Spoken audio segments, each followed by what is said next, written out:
Hello, everyone, and welcome to our webinar today on why intelligence functions still don't exist in most organizations and why that's hurting us. We are thrilled to have you with us. Leading this session are two experts in the field, Jesper Martel and Professor Klaus Solberg Soilen. Jesper Martel is the CEO and co-founder of Comintelli, the company behind. Professor Klaus Solberg Soilen teaches at Halmstad University in Sweden and at institutions across Europe and Asia. He's a leading authority on business intelligence and strategy, has served as editor-in-chief of the Journal of Intelligence Studies in Business, and has advised over 60 organizations worldwide. Thank you so much, Julia, and welcome everyone to this webinar today. Extra welcome, of course, to you, Klaus, our guest expert today. And I think if anyone deserves the title expert, it is you in this case. I've known you for many years, and I think there are a few people who show so much passion and knowledge in competitive intelligence. So thank you for being with us today. Thank you. And I think what I appreciate the most about this conversation today is that you give a different perspective on things compared to how we usually meet it. When we talk to customers, it's very much, the day-to-day grind, and you're deep in your organization and you're focusing on your intelligence issues. But what I like with you is that you give a slightly different perspective. You kind of make us, raise our level a little bit, both in time, so that we can kind of look back in time and see the trends, the historical timelines. But also, I think you can put things in a broader perspective as well, and see how things are done in different industries, different geographic regions. Just lift us up a little bit. So I really appreciate that. Well, I will try. And today's topic is very relevant, very interesting. I think you've covered it very much in your books, which I can recommend, by the way. I have it here, if you can see it, Intelligence Studies in Business. And it's something that we hear in our customers as well, is why is intelligence not considered more important than it is? Despite all the uncertainty and the change and the turbulence and everything that's happening in the world, we still find that intelligence functions are considered, nice to have and not really must have and of strategic importance. Yeah. So that's what we will be talking about today. And I think we have an interesting setup. We have about an hour to do this. We don't really have any predefined answers for you. All we have is questions. Very good. So we have 6 question areas. We'll start with number 1, which is organizational blind spots and risks.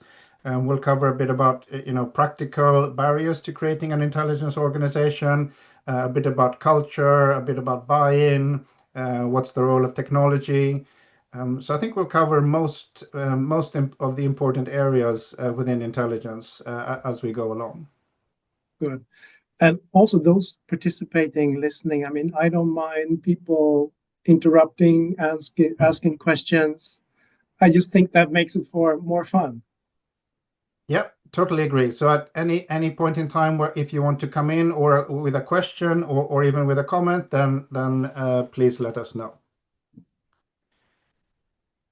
But the first question I have is has to do with risks.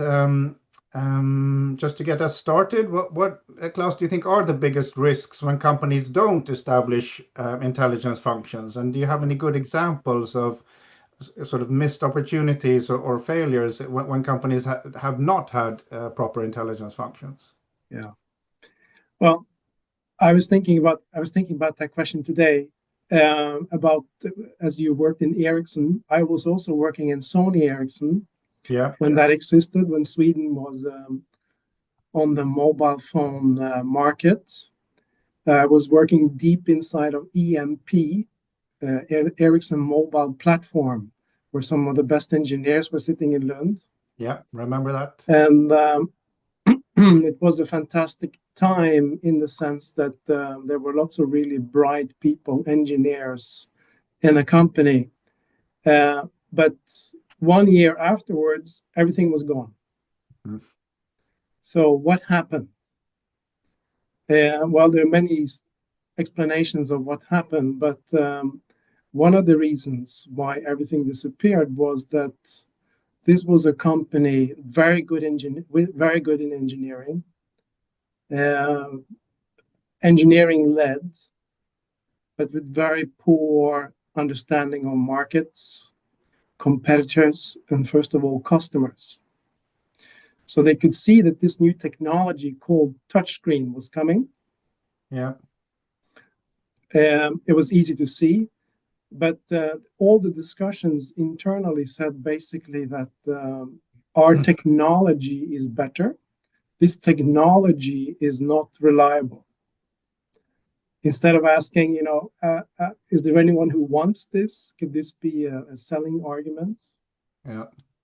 So, of course, this had enormous consequences for Sweden because the company was shut down. It was bought by Sony afterwards, were taken back by Sony. Yeah. Many thousands of people lost their jobs. Sweden lost the entire industry. We're no longer in the mobile phone industry. So that's, of course, is a dramatic example of what happens if you don't pay attention to what is happening outside of the company and what customers actually want. Yeah, it's a very interesting example because I have another example with Kodak. Kodak was the same, is that they also were hit very hard by, of course, digital cameras, and now Kodak has gone bankrupt. But it was interesting because I spoke to the head of CI at Kodak many years ago, and it's as you say, they could see it coming, and they understood that digital was going to disrupt the whole film roll industry. But they were making so much money at the time that they just couldn't stop. But then bang, one day it just hit them, and it, like you said, in a year or two, it was all gone. So of course, your question here is about formal intelligence functions. Yeah. And this is a topic that's come up through the years many times. Intelligence in the private sector is, first of all, a function and not a profession in itself. True. As compared to the state and military, where it's, very, very often it's one of the most central functions, especially in the military. So there are different histories, different reasons for this. And where do you typically see, where is the intelligence sort of role typically located within business organizations? Yeah. So as you also will recall, in the book, and I'm not going to try to sell the book too much, but in the book, there is a whole chapter on that, just showing different places where you can place the actual function. Mm. And the whole book builds on empirical studies and experience through consulting through more than 30 years. So there are many, what could we say, models for how to do this. And as you will remember in your own company, you had at the early times in the 90s, you had a very good model where it was what's in Swedish called the stabsfunktion. It was advisory function to the top management. And in that location, it worked very well. Then later on in Ericsson, it was distributed. It went down to the local offices. So you were doing it actually, on the spot in the specific countries. And I'm sure that had many good sides too, but it weakened the function and simply, I think Ericsson became not so good at intelligence after that. Yeah. So where do you think is the most common or the best place in an organization where it has most effect? So I think the most common place is, of course, in marketing. Yeah. Because the whole area starts very much in marketing, because the marketing people are those who are outside of the company. They are in contact with the customers. And so it's a natural place to have it. The problem is very often that the marketing company is too far away from management and don't have the ears of the top management. Mm. But there are many different models, and I'm sure it depends upon the company. But at the end of the day, you need to be close to those who actually make decisions. Yeah, actually, before we get into that, I have one question for you that I thought of now. I read a couple of weeks ago you were in an exchange with Ben Gilad on LinkedIn, and that kind of came to mind when it comes to learning things. But what do you think of that conversation? Because that was also sort of, you kind of had two slightly different ideas on how to treat competitive intelligence as a science or as an art. Any thoughts on that? Yeah, of course. I'm honored to know Ben. He's one of the great pioneers in our field, and he said that my book he gave it 5 stars on Amazon, I saw, which is very nice. Of course, he's skeptical to it being a science. Yeah. He has the completely arts view. Yeah. I actually have both views. Mm. But I don't want to spend time at the university teaching it as an art, because I think you learn it as an art later.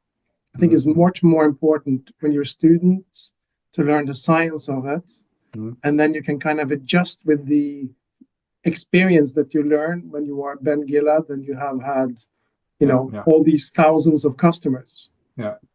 And of course, you realize that the world also is not so rational. No. As it says in the books and so forth. So I think the answer is somewhere in between. It's both a science and an art. But then it sounds like maybe starting off with the foundations, and by science you mean the analysis models and the numbers and all that. Yeah, I basically mean what is intelligence, what is data, what is information. You have to learn 30, 40 different kinds of analysis, how to do them. Yeah. You have to do a bit of probability calculations. Yeah.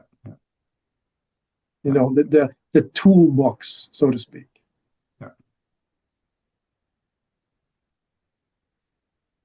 Good. Any questions from you, Julia, from the audience? Feel free to use the chat to do that. We have 2 questions so far.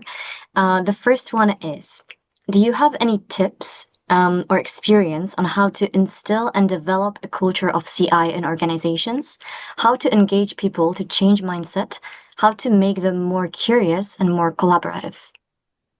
Yes. So how to build a culture of intelligence. So Exactly. I think it has to start very small. It has to start with, or it can start with you taking up reading. Like I remember my late father. He was an engineer, and he was reading stuff in magazines, and then he took out the yellow marker, and then he marked whatever he thought was very important, and he tried to circulate that, and he tried to create the culture of circulating important things in the company to make everyone smarter. So it can be things like that. So I think you have to love knowledge, and we need to move away from common sense. Intelligence hate common sense. So don't spend time with CEOs, top managers talking about what they already know. Try to guess instead what they don't know, and just be very straight, very direct. And if what you have found is interesting, they will maybe reply back with more questions in the conversation. If it isn't, then you go back to the drawing board. I think that's one way of creating a culture.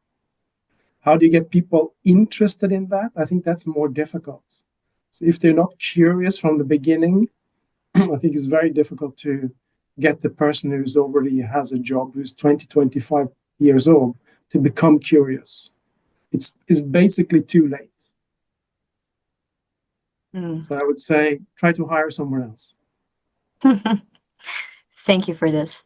Another question that we have is, what are some of the most effective ways to demonstrate value, ROI? Yeah, so I think that's exactly by delivering things that are smart, that are insightful, small things. I think there are no actual ways around that. It doesn't mean, I think in the past we thought about intelligence as, reports. Oh, this amazing report. Oh, it's 40 pages, it's 50 pages. No, it can be one sentence. Yeah. It can be a piece of wisdom that you can tell in 20 seconds. And especially today, today AI can create these fantastic reports. So the value of the reports themselves today are practically zero. Yeah. No, I think those days are gone of creating reports and newsletters of what has happened in the past.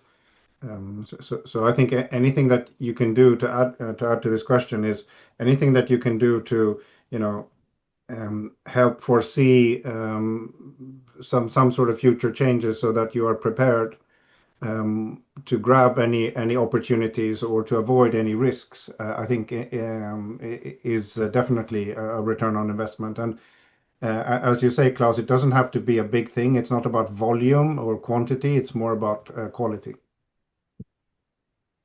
Well, good question. Thank you.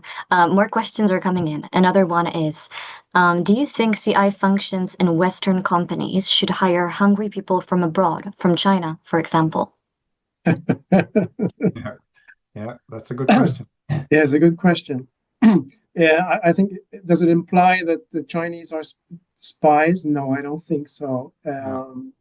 I think you should hire people from all over. Of course, when it comes to intelligence, you don't want leaks. So big companies, of course, they try their best and they build these, legal structures to try to prevent people from sharing too much. It's a very complicated question. I don't think I can answer it in 2 minutes. How about you, Jesper? No, I think you should, as you said, I think you should avoid hiring the fat cats. I think you should hire hungry people from wherever you can find them, but of course be a bit sensitive that to information leakage as well. So that is a balance there, as you say. And I think if it can be tricky. It's also a good question. Yeah.